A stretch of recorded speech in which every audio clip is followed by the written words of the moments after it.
amigos, nosotros somos estudiantes de Psicología de la Universidad Rafael Andívar. Hoy les queremos compartir información acerca de los mecanismos de percepción, de conciencia y atención. Este es un tema del área de neurociencias. Esperamos que les sea útil. Bueno, para empezar debemos conocer los principios de organización del sistema sensitivo. Las estructuras sensitivas se organizan de acuerdo a la especificidad de su función. Esta organización se presenta de la siguiente manera. Primero tenemos los receptores en el nivel más inferior, porque realizan las actividades más sencillas. Luego continúan los núcleos talámicos y la corteza sensitiva primaria para enviar la información a la corteza sensitiva secundaria. Por último tenemos la corteza de asociación, ya que realiza las funciones más complejas y más específicas. La corteza visual primaria se localiza en la región posterior de los lóbulos occipitales. Gran parte de ella oculta tras la fisura longitudinal. Las áreas de corteza visual secundaria se sitúan en dos regiones generales. La corteza prestriada, que es la banda de tejido del lóbulo occipital que rodea la corteza visual primaria. La corteza inferotemporal es la corteza de la región inferior del lóbulo temporal. En varias áreas de la corteza sensitiva que reciben un input visual, pero el área más amplia está en la corteza parietal posterior. Ahora, voy a hablar un poco de las lesiones que se dan en la corteza visual.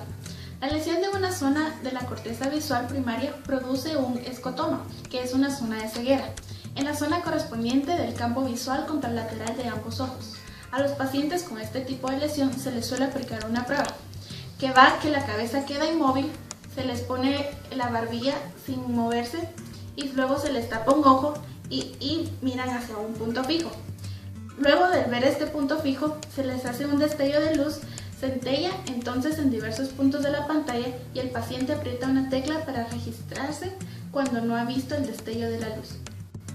Muchos pacientes no son conscientes de sus anomalías y uno de los fenómenos que contribuyen a esta falta de conciencia es el fenómeno de la conclusión visual, pues ellos suelen decir que ven la figura completa cuando no lo es. Por ejemplo, en algunos pacientes con hemianopsia, un escotoma que cubre la mitad del campo visual puede ver que vean una cara entera cuando enfocan la vista en la nariz de una persona, incluso si el lado de la cara correspondiente al escotoma sea cubierto con una cartulina blanca.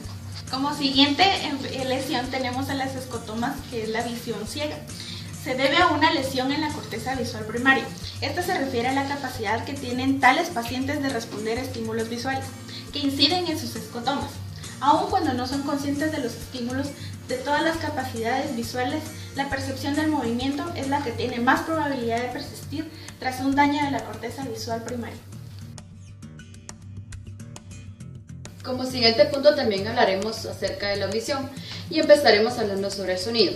Los sonidos son vibraciones de las moléculas del aire que estimulan al sistema auditivo. También es importante que conozcamos el recorrido del oído a la corteza auditiva primaria. Empezamos por el pabellón, luego el conducto auditivo, luego el tímpano y los tres huesecillos que es martillo, yunque y estribo. La cóclea, el órgano de Corti, las células ciliadas, el nervio auditivo, al tálamo y a la corteza auditiva primaria. También conoceremos que la localización del sonido está medido por los núcleos laterales y mediales de la oliva superior. Hablaremos también sobre la corteza auditiva primaria. Esta se localiza en el lóbulo temporal, oculta a la vista tras la cesura lateral. En cuanto a las neuronas de la corteza visual secundaria, responden a estímulos visuales complejos. Alguna lesión o daño a la corteza auditiva causan alteraciones de la capacidad para localización de los sonidos, vibraciones de reconocer secuencias rápidas sonoras. Ahora hablaremos un poco de la somatestesia, que se refiere al tacto y el dolor. ¿Qué es la somatestesia? Es el sistema que media las sensaciones que se esparcen por nuestro cuerpo. A este sistema lo podemos dividir en tres. El sistema extrasensibilidad, que es cuando se detectan los estímulos externos.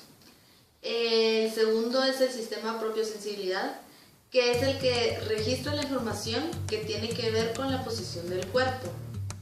Y el tercero, que es el sistema interosensibilidad, que es el que se encarga de dar la información general sobre el estado interno de nuestro cuerpo.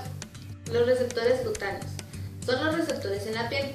Los más sencillos son las terminaciones libres, que son las más sensibles a los cambios de temperatura y de dolor. Los receptores más profundos son los corpúsculos de Pacini. Los dermatomas se refiere a las regiones sacra, lumbar, torácica y cervical de la médula espinal.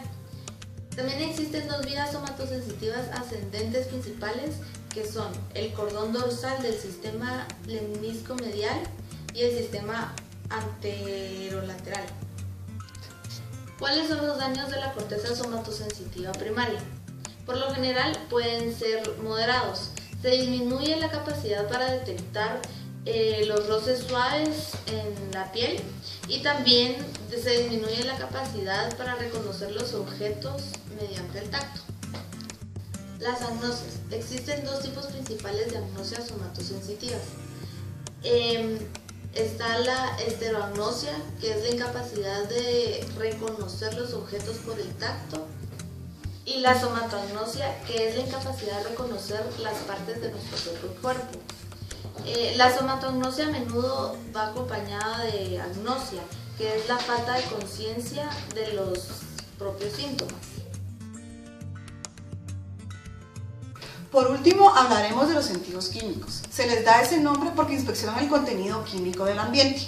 Estos sentidos actúan conjuntamente y es el sentido del olfato y el sentido del gusto. El sistema olfativo se localiza en la parte superior de la nariz dentro de la mucosa olfativa. Diferentes olores producen diferentes pautas de actividad espaciales en los bulbos olfativos. Cada tipo de receptores responde a una amplia variedad de olores. Las cintillas olfativas proyectan a varias estructuras del lóbulo temporal, que incluye la amígdala y la corteza periforme, que es la corteza olfativa primaria. Cabe mencionar que el sistema olfativo no pasa por el tálamo. Existen dos vías olfativas. Una proyecta el sistema límbico y la otra proyecta la corteza orbitofrontal. Ahora les hablaré un poquito del sistema gustativo.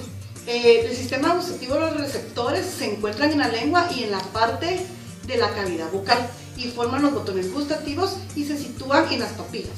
Estos reciben un input de muchos receptores. Existen 4 sabores: el dulce, el ácido, el amargo y el salado, y 4 clases de receptores gustativos para cada sabor primario. Las vías de las señales gustativas están en la corteza gustativa primaria y la corteza gustativa secundaria.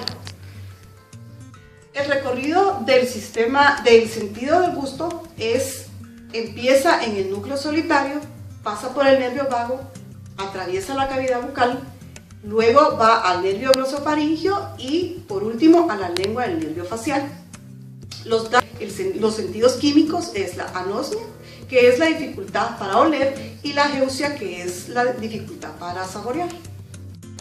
La anosmia se puede causar por un golpe en la cabeza que provoque el desplazamiento al encéfalo dentro del cráneo y desgarre los nervios olfativos.